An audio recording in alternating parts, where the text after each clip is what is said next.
ఎందుకు ఒకరికొకరు నచ్చకపోవటం వల్ల ప్రాబ్లమ్స్, ఈ భార్య బిహేవియర్ బాలేదు.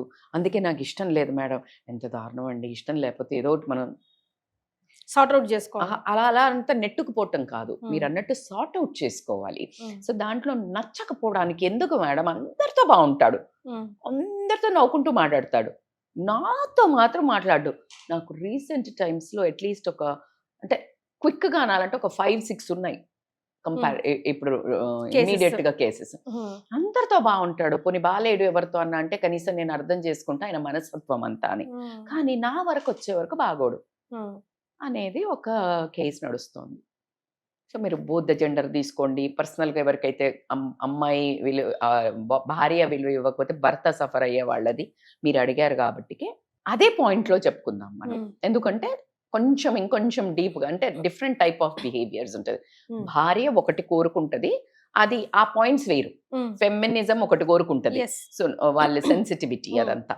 సో అది వేరు కాబట్టి మనము కొంచెం ఇప్పుడు ఒకరి పాయింట్ ఆఫ్ వ్యూలో ఈ మాట్లాడదాం. రోజుకి మనము భర్తకి భార్య ఎలాంటి గుణాలు నచ్చవు. అన్నప్పుడు ఇప్పుడు తెలుస్తుంది. ఇది నేనేమైనా చేశానా? ఇందుకేనా ఈయన నాతో ఇలా ఉంటున్నాడు మరి. అని ఎమ్మటే ఒక క్రాస్ చెక్ అయితే వస్తుంది. ఒక్కసారి ఆలోచించండి. ఈ నేను చెప్పే ఈ 4, 5 పాయింట్స్ సీరియస్‌లీ ఇంట్రోస్పెక్ట్ చేయండి. ఏంటంటే ఫస్ట్ ఆఫ్ ఆల్ కంపారిజన్ అబ్బా! హ్మ్.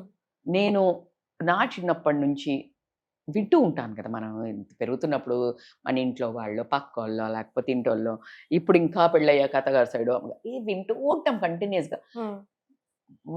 వాళ్ళకిదుంది. చూడు వాళ్ళక్కడ పెట్టారు. హ్మ్. నీకైతే ఏ తెలివి లేదు. అంటే కొంతమంది లాంగ్వేజ్ గూడా దాటేస్తారు. హ్మ్. మాటలకు హ్మ్. ఒక పద్ధతి ఉండదు. కంపారిజన్. ఆ భర్త కోరుకునేదేంటి అంటే ఎప్పుడు గాని ఇన్‌ఫాక్ట్ భర్త అయినా, భార్య అయినా రెస్పెక్ట్ ఈస్ 100% పదజాలము. హ్మ్. నువ్వు అడిగేదాన్ని ఇంకా కొంచెం మంచిగా అరే పాలిష్డ్‌గా. మనము మనము ఇలా పెడితే బావుండేదేమో. అదేంటో మనకు కలిసి రాలా. బావుందిగా. హ్మ్. సరే నీదేదో లోపల నుంచి తీయాలి. నేను కాదన్ను. బాధేస్తది కొన్ని సార్లు. ఇప్పుడు నాకు 100 బాధలేస్తాయి. మళ్ళీ ఎమ్మటే సవరించుకుంటాం. పోన్లే మనకెంత రాసి పెట్టుంటే అంతొస్తది. హ్మ్. మనకేం రాసి పెట్టుంటే అదొస్తది. కిస్మత్.